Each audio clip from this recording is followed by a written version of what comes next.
Godfather movie का ये scene देखो। माइकल के फादर को अभी अभी एक बिजनेस डिस्प्यूट की वजह से उनके दुश्मन ने गोली मारी है। पूरी फैमिली गुस्से से भरी हुई है, लेकिन कोई भी दुश्मन के पास डायरेक्टली नहीं जा सकता, बिकॉज माइकल को छोड़ के फैमिली के बाकी सारे लड़के ही नोन गैंगस्टर्स होते हैं। माइकल इन सबसे अलग, सबसे शांत, पढ़ा लिखा और सेना का जवान रहा होता है। तो वो बोलता है कि मैं उन लोगों के साथ मीटिंग रखता हूं जिन्होंने पापा के ऊपर गोली चलवाई। और फिर आता है मूवी का सबसे famous scene. Michael, drug lord Sollozzo और सोलोजो के साथ मिला हुआ एक पुलिस वाला, तीनों एक रेस्टोरेंट में मिलते हैं। माइकल चुप होकर बस दोनों को देख रहा होता है और उस सीन में वो ही सबसे ज्यादा वीक लग रहा होता है। थोड़ी देर बाद माइकल वॉशरूम जाने के लिए उठता है, जहां पर उसने गन छुपा रखी होती है। वो गन को लेकर वापस से अपनी जगह पर आकर बैठता है और उसमें क्लियरली एक बड़ा बदलाव दिखाई दे रहा होता है। ये वो पहले वाला हार्मलेस माइकल नहीं है। उसकी शक्ल पर क्लियरली ये दिख रहा होता है कि वो फटने वाला है, लेकिन अपना कंट्रोल खोने के बजाय वो स्लोली खड़ा होता है। बंदूक सोलोजो पर तान के वो पहले सोलोजो को मारता है और फिर उस पुलिस वाले को। ये सीन इतना ज्यादा चिलिंग इसलिए है बिकॉज माइकल पूरे टाइम एकदम खाली दिख रहा था। वो गैंगस्टर्स की दुनिया का ना होकर भी एकदम शांत बैठा हुआ था। उसने मर्डर करने के बाद भी कोई पैनिक नहीं शो करा। उसने बस पूरे रेस्टोरेंट को एक बार कॉन्शियसली स्कैन करा, गन को फेंका और वहां से गायब हो गया। इस तरह के काम इंसान सबसे ज्यादा खतरनाक होते हैं, बिकॉज लोग ऐसे इंसान को देखकर ये सोच रहे होते हैं कि ये तो एकदम शांत बंदा है, ये क्या ही कर लेगा, ही इज वेरी हार्मलेस। और यही सोचकर लोग अपने सारे डिफेंसेस गिरा देते हैं। That's why we fear the John Wicks of the world. हमें उस इंसान से डर नहीं लगता जो इंस्टाग्राम डीएम्स पर हमें धमका रहा होता है कि मैं तुम्हारे साथ ये कर दूंगा, वो कर दूंगा। हमें उस इंसान से सबसे ज्यादा डर लगता है जिसकी रेपुटेशन ही ऐसी होती है कि अगर तुमने उस इंसान के साथ पंगा लिया तो वो रैंडमली तुम्हारे चलते हुए कहां से तुम्हें उठाएगा, तुम्हारे को कहां गायब करेगा, किसी को कुछ पता तक भी नहीं लगेगा। That's what we really fear. इसलिए आज हम अपने माइंड को इतना ज्यादा स्ट्रांग बनाना सीखेंगे कि चाहे हमें घंटों तक कोई बोरिंग काम करना हो या फिर मुश्किल लोगों से डील करना हो, हम हर तरह की स्ट्रेसफुल सिचुएशन को कामली और कॉन्फिडेंटली हैंडल कर पाए। Step number 1, expand your window of tolerance. See, जब भी हमें कोई सेंसरी सिग्नल मिलता है, जैसे साउंड, टेस्ट, टच या स्मेल, तब ये सिग्नल सबसे पहले जाता है हमारे थैलेमस के पास। थैलेमस हमारे दिमाग का पोस्ट ऑफिस के जैसा होता है। जब भी कोई सिग्नल थैलेमस के पास आता है, तब वो वहां से इस सिग्नल को दो रास्तों पर भेजता है। एक होता है छोटा रास्ता और एक होता है लंबा रास्ता। जो छोटा रास्ता होता है वो जाता है इमिग्डला के पास, यानी हमारे दिमाग का इमोशनल सेंटर। और जो लंबा रास्ता होता है वो जाता है प्री फ्रंटल कॉर्टेक्स के पास। यानी जो भी एक दिमाग ऐसा होता है जो अनट्रेन्ड होता है, जिस भी इंसान ने अपने इमोशंस पे और अपने दिमाग पर कंट्रोल लाने की प्रैक्टिस नहीं करी होती है, वो किसी भी चीज को लॉजिकली प्रोसेस करने से पहले ही उस पर इमोशनल रिएक्शन देकर बैठा होता है। लेकिन अगर दिमाग को सही तरह से ट्रेन करा जाए, और अभी 1 मिनट में हम ये बात करेंगे कि दिमाग को ट्रेन करते कैसे हैं, तो हमारा इमिग्डाला फिजिकली साइज में छोटा होने लग जाता है, हमारा प्री फ्रंटल कॉर्टेक्स और ज्यादा मोटा होने लग जाता है, और हम दुनिया से बिना इमोशनली अफेक्ट हुए इंटरैक्ट कर पाते हैं। We become more of ourselves and less of our patterns. ये होती है एक्चुअल मेंटल टफनेस, कि जिस पॉइंट पर आपका दिमाग ये सेंस करता है कि कोई प्रॉब्लम है, कोई मुसीबत आ रही है, तो कितना जल्दी आपका दिमाग उस मुसीबत से बाहर निकल पाता है और वापस से बेसलाइन पर आ पाता है। नॉर्मली जब भी किसी इंसान को ट्रॉमा मिलता है, तब या तो वो उस पर पॉजिटिवली रिस्पॉन्ड करता है और उस ट्रॉमेटिक एक्सपीरियंस की वजह से वो और ज्यादा ताकतवर बन जाता है, जबकि सेम ट्रॉमा किसी दूसरे इंसान की पूरी लाइफ को खराब कर देता है। ऐसा इंसान बहुत ज्यादा बिटर बन जाता है, वो अपने पेरेंट्स को ब्लेम करता है और वो बोलता है कि भगवान जैसी कोई चीज होती नहीं है, बिकॉज अगर भगवान होता तो अच्छे लोगों के साथ इतना बुरा नहीं होता। जहां एक मेंटली टफ इंसान पर ट्रॉमा का असर काफी मिनिमल और टेम्परेरी होता है, यानी आपके साथ कुछ बुरा हुआ and then you recover almost immediately. वहीं एक ऐसा इंसान जो उतना मेंटली टफ नहीं होता, उस पर छोटी से छोटी इनकन्वीनियंस का असर भी ज्यादा और बहुत लॉन्ग लास्टिंग होता है। जैसे अगर बाहर उतना अच्छा मौसम नहीं है, आज घर में अच्छी सब्जी नहीं बनी है, थोड़ी देर के लिए लाइट चली गई, आज वाईफाई थोड़ा स्लो है, या फिर 3 साल पहले आपका ब्रेकअप हुआ था, तो इतनी छोटी और इतनी पुरानी प्रॉब्लम से भी आप बहुत जल्दी परेशान हो जाते हो और फिर आप अपनी इस नेगेटिव और अनप्रोडक्टिव स्टेट में बहुत लंबे समय तक रहते हो ना। अपनी इस विंडो ऑफ टॉलरेंस को एक्सपैंड करने के लिए आपको चाहिए मीनिंगफुल स्ट्रेस। अपनी book skin in the game में ऑथर नसीम निकोलस तालब बोलते हैं if you don't have consequences you don't have truth. बिना गेम में एंटर करे आप बस वो इंसान होते हो जिसमें बहुत ज्यादा पोटेंशियल है, और ये कोई पॉजिटिव चीज नहीं है, बिकॉज फिजिक्स में भी पोटेंशियल का मतलब होता है अनयूज्ड एनर्जी।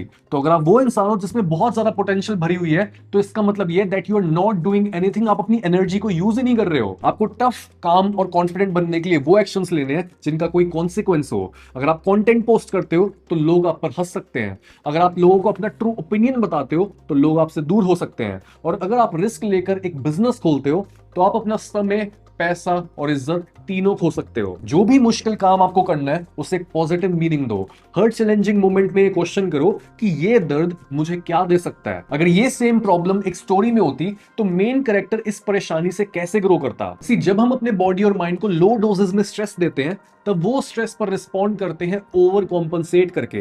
बेसिकली हम पहले से भी ज्यादा ताकतवर बनते हैं। तो जो स्पीच या फिर टफ कॉन्वर्सेशंस हमारे को स्ट्रेस से भर रही थी, थोड़ी सी प्रैक्टिस के बाद हम सेम कॉन्वर्सेशंस में काफी काम रह पाते हैं। जो बातें आप घर आके सोचते थे कि काश मैंने उस इंसान को वो बोल दिया होता, काश मैंने अपने लिए स्टैंड लिया होता, आप वो सेम बातें उन लोगों के मुंह पर बोल पाते हो विदाउट बीइंग नर्वस। लेकिन अगर आप स्ट्रेस को भी झेल रहे हो और उस स्ट्रेस को सही मीनिंग भी दे रहे हो, फिर भी अगर आप ओवरवेल्म फील कर रहे हो तो क्या करें, समझते हैं स्टेप नंबर 2 में। Step number 2, regulate your nervous system like a monk. ये किस्सा सुनो और समझो कि असली मेंटल स्ट्रेंथ दिखती कैसे है। 1960s में वियतनाम की 70 to 80% पॉपुलेशन बुद्धिस्ट थी, लेकिन उस समय के रूलर्स कैथलिक थे, और उन्होंने पूरे सिस्टम को कुछ इसी तरीके से सेटअप किया हुआ था कि सारा फायदा उन्हीं लोगों का हो। तो कैथलिक लोगों के पास ही बेटर पेइंग जॉब्स होती थी, उन्हीं के ज्यादा प्रमोशंस होते थे, और कैथलिक लोगों के पास ही बेटर और क्लीन खाने का एक्सेस था। लेकिन 1963 में लोग सड़कों पर आकर प्रोटेस्ट करने लगे जब गवर्नमेंट ने बुद्धिस्ट फ्लैग को ही बैन कर दिया। उस दिन अराउंड 300 से 500 मंक सड़क पर इकट्ठे हुए,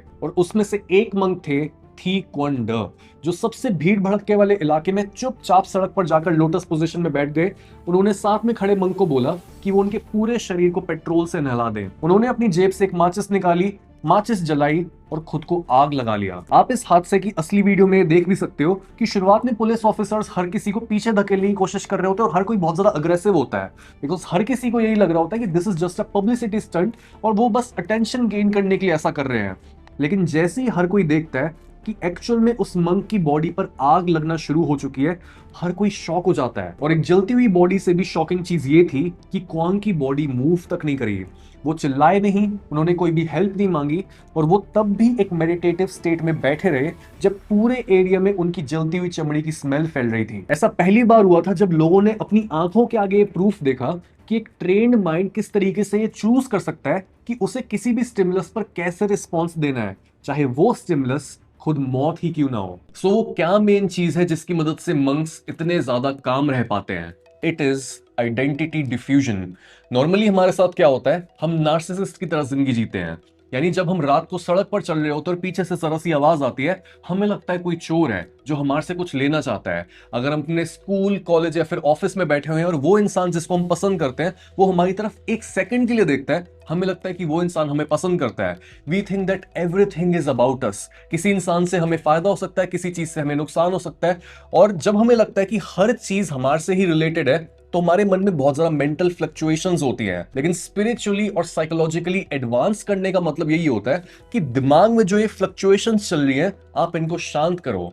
योगा में क्या बोला गया है कि अगर आप परम सच से कनेक्ट करना चाहते हो, आप ये समझना चाहते हो कि आप कौन हो, तो उसका मतलब ये है you need to understand what is चित्त वृत्ति निरोधम, कि जो हमारी कॉन्शियसनेस में ये वृत्तियां हैं, जो एक कुछ ना कुछ फ्लक्चुएशन हो रहा है, जो रैंडम चेंजेस आ रहे हैं बिना हमारी मर्जी के, हमें उसको सीज करना पड़ेगा, रोकना पड़ेगा। जितना ज्यादा आप अपने साइकोलॉजिकल और सेंसरी एक्सपीरियंस के साथ आइडेंटिफाई करते हो, उतना ही ज्यादा आप रिएक्टिव बनते चले जाते हो। लेकिन जब आप बस अटेंशन पे करना शुरू करते हो कि एक्चुअल में हो क्या रहा है, तब आप ये नोटिस करते हो कि शायद मेरी चेस्ट पहले से ज्यादा टाइट फील हो रही है, मेरे स्टमक में कुछ ना कुछ वियर्ड फील हो रहा है, मेरी सांसें धीरे धीरे चढ़ती चली जा रही है, मेरा हार्ट रेट ऊपर हो रहा है। And then you question yourself कि ये जो मेरे अंदर अर्ज आ रही है रिएक्ट करने की, मैं लोगों से डर रहा हूं, ऐसा क्यों हो रहा है, क्या है एक्चुअल में मेरे आसपास। देन यू नोटिस कि जो मेरे आसपास के लोग हैं दे लुक वेरी जजमेंटल, या फिर जिस इंसान से मैं बात कर रहा हूं एक्चुअल में उसके लाइफ के एक्सपीरियंसेस मेरे से बहुत ज्यादा हैं। That's why I feel small. और ये बस मेरी बॉडी में उठ रही सेंसेशन है, ये बस हजारों साल पुरानी वायरिंग है जो इस सिचुएशन में ट्रिगर हो रही है, and you kind of look at your own urge to react from a distance. इस तरह से खुद को नॉन रिएक्टिव बनाने का बेस्ट मेडिटेशन होता है महामुद्रा, जिसे बुद्धाहुड तक पहुंचने का सबसे छोटा रास्ता भी बोला गया है। इस मेडिटेशन का गोल सिर्फ अवेयर होना नहीं होता, बल्कि ये बोलता है कि अवेयरनेस तो है ही, हमें बस उसे पहचानना है। तो जब आप रिलैक्स होकर बैठते हो तब सारी टेक्निक्स को भूल जाओ, ब्रीदिंग, मंत्र चैंट, विजुअलाइजेशन, नथिंग। अपनी अटेंशन को उसी की तरफ मोड़ दो एंड जस्ट सी योरसेल्फ। खुद को देखते हुए देखो, उस पर ध्यान दो जो ध्यान देने की कोशिश कर रहा है। अगर मेडिटेशन के समय आपको कोई आवाज भी आती है तो ध्यान दो कि आपके अंदर कौन उस आवाज को सुन रहा है। नाउ अगर आप ये क्वेश्चन करो कि सौरभ, इस तरीके से खुद पर ध्यान देने से जिन लोगों, जिन चीजों, जिन इमोशंस और थॉट्स के साथ मैं इतना ज्यादा आइडेंटिफाइड हूं, ये मेरी आइडेंटिफिकेशन खत्म कैसे होगी और कैसे मैं काम और नॉन रिएक्टिव बनूंगा? तो आप ये समझो कि हम सब एक झूठ में बिलीव करते हैं कि देयर इज सम आई, कोई मैं है जो हमारे अंदर कहीं है। लेकिन जब आप नोटिस करना शुरू करते हो अपने हर ख्याल, अपने हर इमोशन को, you kind of feel distant from all your emotions, all your thoughts. जो भी आपके आसपास के लोग हैं, अपने मम्मी पापा, अपने भाई बहन, सबसे आप थोड़ा डिस्टेंट फील करते हो। और आपको ये रियलाइज होता है कि अगर किसी चीज को आप अपने सामने नोटिस कर सकते हो तो ऑब्वियसली उसमें और आप में कोई दूरी है और वो आप नहीं हो। तो अगर आप अपने इमोशंस नहीं हो, अपने थॉट्स नहीं हो, अपना दर्द नहीं हो और अपनी सैडनेस नहीं हो, तो जो भी बाहरी दुनिया में छोटी बड़ी चीज होती है, हर चीज पर रिएक्शन देने की जरूरत नहीं है। With this new understanding you become really काम। लेकिन ये वो कामनेस होती है जो हिंदी वाला काम करके ही आपको मिलती है। यानी अगर आप ये बोलो कि सौरभ ने मुझे बोला और मैंने इंटेलेक्चुअली इस चीज को समझ लिया है कि मैं अपने थॉट्स नहीं हूं, मैं अपने इमोशंस नहीं हूं, फिर भी आप रिएक्ट करोगे, because thoughts, emotions are very different from your unique problems. जब आप अपनी यूनिक प्रॉब्लम में फंसे होगे, जब आपके मम्मी पापा कुछ बोलेंगे, जब आपके रिश्तेदार टॉन्ट मारेंगे, तब आपको ये बातें याद नहीं रहेंगी।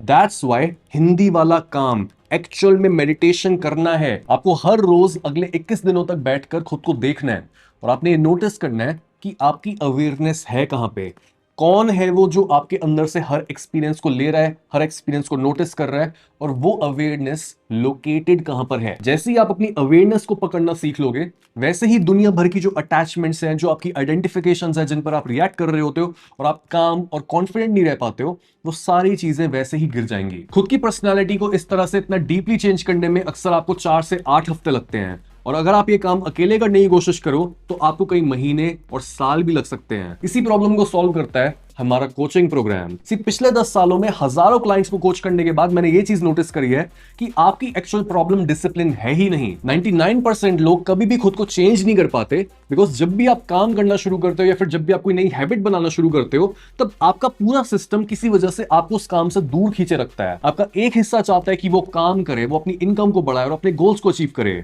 लेकिन आपके अंदर ही एक और हिस्सा ऐसा है जो आपको कोई भी बड़ा काम नहीं करने देता। आपकी ये प्रॉब्लम आपके बचपन से आप में आई है, और इस कोचिंग में मेरा काम होता है आपके सिस्टम में से सालों पुराने इस वायरस को बाहर निकालना। और इस महीने मैं सिर्फ 3 ऐसे क्लाइंट्स को ही कोच करूंगा जो अपनी ट्रांसफॉर्मेशन में इन्वेस्ट करने के लिए पूरी तरीके से रेडी हैं। If you are not ready to invest और टेक गाइडेंस, तो ये आपके लिए नहीं है। मेरे साथ अपनी पहली पेड डेमो कॉल बुक करने के लिए डिस्क्रिप्शन में दिए पहले लिंक पर क्लिक करो। Step number 3, pre meditate evil. Stoicism में एक एक्सरसाइज होती है प्री मेडिटेशन मलोरम, यानी प्री मेडिटेशन ऑफ इविल्स, जो बोलता है कि हम किसी भी डरावनी चीज से उसका सारा डर छीन सकते हैं अगर हम अपने मन के पर्दे पर उस चीज को पहले ही देख लें। तो जैसे जब आप एक हॉरर मूवी देखते हो तब पहली बार में वो बहुत ज्यादा डरावनी फील होती है, लेकिन जब आप सेम मूवी दूसरी बार देखते हो तब आपको पता होता है कि एग्जैक्ट कौन से सीन पर एक जंप कट है, एग्जैक्टली कौन से सीन पर भूत आएगा।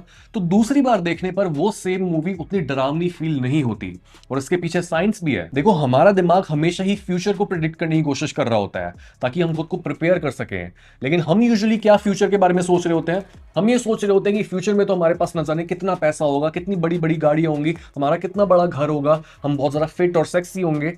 लेकिन जब हमारी रियलिटी हमारी इमेजिनेशन से मेल नहीं खाती और हम प्रिडिक्ट करने में फेल हो जाते हैं, तो हमें बहुत ज्यादा इमोशनल पेन होता है। लेकिन अगर हम किसी तरीके से इन सरप्राइजेस की इंटेंसिटी को कम कर दें, यानी जब भी हम फेल होते हैं तब हम इतना चौंके ना, तो जो भी हमारी लाइफ में मुश्किल आती है, जो भी चैलेंज आता है, हम उस टफ सिचुएशन में भी काफी काम और कॉन्फिडेंट रह पाएंगे। जब आप अपने मन में क्लियरली इमेजिन करते हो कि कैसा फील होगा जब आप पब्लिकली फेल होते हो, जब आप अपना पैसा लूज करते हो, जब हर कोई आपको रिजेक्ट करता है, जब आप अकेले हो, जब आप बहुत ज्यादा पैसा लूज करते हो, if you really not only imagine, you also feel कि कैसा फील होता है फेलियर, कैसा फील होता है वो दर्द जहां पर आपका कोई नहीं है, कैसा फील होता है बहुत ज्यादा पैसा लूज करना। जब आप उसको फील करते हो, you are not being negative, you are preparing yourself. आप एक तरीके से अपने सिस्टम में शॉक अब्जॉर्बर्स को इंस्टॉल कर रहे होते हो, ताकि जब भी रियलिटी हिट करे और आपको जो आपने सोचा था कि हाँ पैसा लूज करना कैसा फील होता है, जो आपने सोचा था कि अगर मेरे साथ कोई ना खड़ा हो और मैं अकेला हूं, जब आप एक्चुअल में अकेले खड़े होगे या फिर जब आप एक्चुअल में पैसा लूज करोगे, वो सिचुएशंस आपको शॉक में नहीं डालेंगी। आपका प्री फ्रंटल कॉर्टेक्स फिर भी एक्टिव होगा और आप सोच पाओगे, आप एक्टिवली प्लान कर पाओगे कि ठीक है आगे क्या करना है। वीक लोग इस प्रैक्टिस को हर तरह से अवॉइड करते हैं और उनके दिमाग में ये बिलीफ चल रहा होता है कि जो भी मैंने सोचा है वही तो होगा। लेकिन जब रियलिटी हिट करती है और जो उन्होंने सोचा था वैसा नहीं होता, तब उन्हें पता ही नहीं होता कि अब करना क्या है, वो पैरालाइज हो जाते हैं। ऐसे लोग हमेशा प्रेयर कर रहे होते हैं कि काश कुछ भी गलत ना हो। लेकिन जब आप खुद को मेंटली प्रिपेयर करते हो, आपने हर नेगेटिव पॉसिबल सिनेरियो के बारे में सोच लिया है, then you feel really confident. तब आप खुद से ये बोलते हो कि जो भी हो जाए, मुझे पता है मैं अपना काम लूज नहीं करूंगा और हर तरह की चैलेंजिंग सिचुएशन से मैं बाहर निकलने के केपेबल हूं। एडिशनली जो भी नेगेटिव सिनारियोज आपने इमेजिन करे हैं, बस वहां पर रुको मत, उस सीन को कंटिन्यू रखो और अब ये इमेजिन करो कि अगर ये प्रॉब्लम एक्चुअल में रियल हो गई तो मैं क्या करूंगा और इस प्रॉब्लम से मैं बाहर कैसे निकलूंगा। हर रोज अपने 3 सबसे बड़े फियर्स लिखो और फिर उनको लॉजिकली प्ले आउट करो कि अगर ये रियलिटी बन गए तो मेरी लाइफ में क्या क्या नुकसान होगा। और फिर खुद से ये क्वेश्चन करके लिखो कि आप उनके होने पर एग्जैक्टली करोगे क्या। अगर ये वीडियो पसंद आई तो कमेंट करके बताओ और कोचिंग का लिंक डिस्क्रिप्शन में है।